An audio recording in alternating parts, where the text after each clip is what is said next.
Hello, my name is Erin Lawlor and welcome to the first episode of Montclair News Lab in 2023. It was a fabulous day of football, seeing old friends, and making new ones. Residents of Newark's Ironbound district say there is something in the neighborhood causing serious health issues. All this equipment and technology doesn't mean anything unless you have the players here on this field.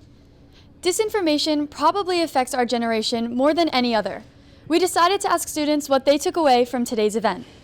MSNBC President Rashida Jones made history last year, becoming the first African-American woman to run a major cable news network. What do you think brings a story from being good to great? It's all about the characters. It's all about the people. It's all about the human connection. And it doesn't matter what beat you cover, whether it's investigative, whether it's consumer, whether it's business. I think the thing that makes stories sing and the thing that will stick with you are the characters involved. Our campus is known for being safe for its students, staff, and faculty. Generally, I do feel safe on campus. I feel like we are pretty safe, knowing that we do have on-campus police. But recent events have shaken that image for some. On November 11th, Montclair State University alerted students to an attempted robbery at Bone Hall. Two students, Lux Ayaldani and Admid Abel Jabbar, were later arrested and charged with burglary, conspiracy, simple assault, and trespassing. Students had mixed reactions after receiving this text. I wasn't really sure what was going on, and I just get a text on my phone, and it really creeped me out. Honestly, it was expected. I mean, we always joke about Bone being the slums, and so I feel like it's par for the course. I was concerned for my friend because she dorms here, and I just didn't think it would happen here. When asked what happened during a student media press conference, President Jonathan Capel reassured the campus community. We were obviously concerned about the incident that happened and are investigating that to understand exactly what that is. But I don't think that one incident is an indicator that the campus is unsafe. While this event was widely reported, some go under the radar. Just a few days before the break-in, junior Chloe Nafee had her car stolen from Transit parking garage. I went to the second floor of Transit where I thought in my head that I parked my car, and it wasn't there.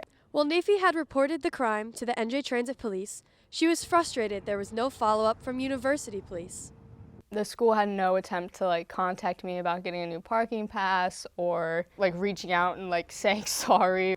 After filling out the police report, Nafee asked Transit Police if there were security cameras. They said there's no cameras inside the parking garage. They only have 2 cameras, one at each entrance and exit, and they're really, really bad quality. Vice President for Student Development and Campus Life, Dawn Souflaris, is aware of the issues with cameras in parking decks, cameras that are maintained by the university.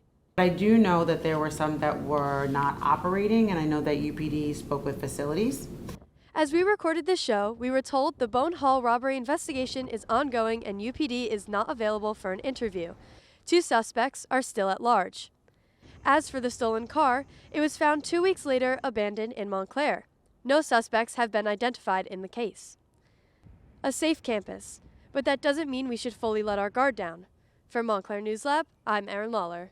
As a female, I feel like we should have the option to get an abortion.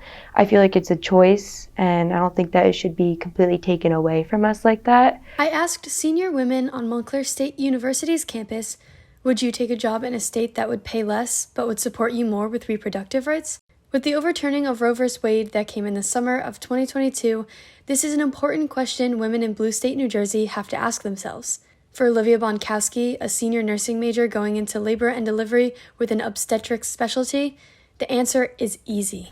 As a nursing student, again, going into that profession, there's so many risks for pregnancy complications in patients, such as ectopic pregnancy and postpartum hemorrhage. I just don't feel comfortable denying or delaying medication for a patient that's time sensitive. Bonkowski explains there are medications that could help and are time sensitive, but in red states that do not protect reproductive rights could be seen as a form of birth control or cause an abortion. This makes the choice very easy for her to make. But for other women on campus, the question becomes harder to answer. I want to say yes, through and through to my core, I am a feminist. But I also want to take a step back too, because I think about privilege, and I know that not everyone has the privilege to be able to say automatically, I would go, I would do that. I would probably consider it because I think I could probably have a better quality of life in a state that fights for women's freedom to make that kind of choice. However, the question becomes more difficult because now I have to consider, do I put money second? Since January of 1973, women thought they would not have to worry about their reproductive rights again after Roe v. Wade established a women's right to choose by the Supreme Court. Until now. But in June of this year, Roe was overturned, leaving each state to decide whether to restrict or protect abortion rights. This has led to fear and worry among tens of millions of women. Monica Taylor is Director of Gender, Sexuality, and Women's Studies at Montclair State University, as well as Faculty Advisor for the Planned Parenthood group on campus. She wasn't shocked, but disappointed at the overturning of Roe v. Wade. When I was in college, as a senior in 1989, I marched on Washington for women's rights, for pro-choice, and I really thought that this was something that we would just always have as a legal right. Some students have the same concerns Taylor does about picking a state to live in. I have a lot of close friends. I have some friends in Georgia and Florida, and I know that they have been vocal about it being them being nervous about it and saying something were to happen, even if a doctor could deny me access to birth control, I have to be quick to get on a plane and come to Jersey. All three women feel extremely lucky to live in New Jersey where their rights will still be protected.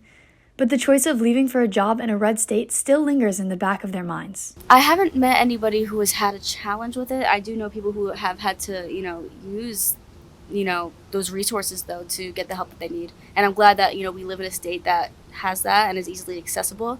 I remember some of my friends and family, when the whole thing just got, announced, a lot of people we're safe, we're in New Jersey. So we don't have to worry about it. Career versus the right to choose. What would you choose? For Focus Vote 2022, What's at Stake? I'm Erin Lawlor.